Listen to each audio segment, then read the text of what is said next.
have clients that ask me questions about their restricted stock units or RSUs.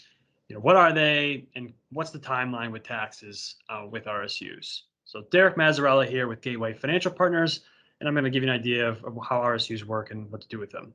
So restricted stock units are really just another form of compensation.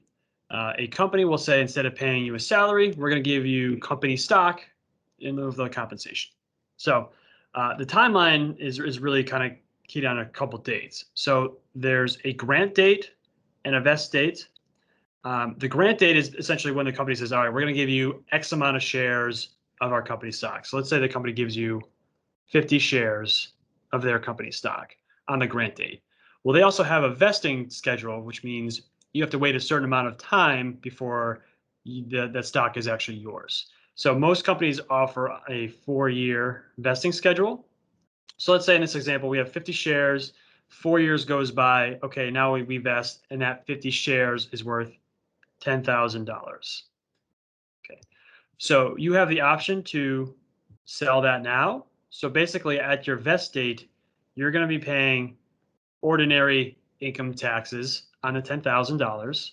If you sell it right then, you're paying taxes on the $10,000 and nothing else.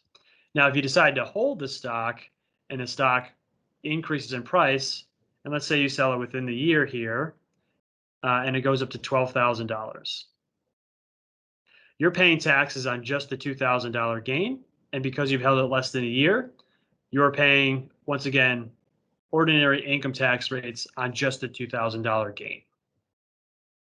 Now, if you sell it after a year, and let's say it's still $12,000 at that point, you're paying capital gains rates on the $2,000. So that's usually the 15 or the 20% rate.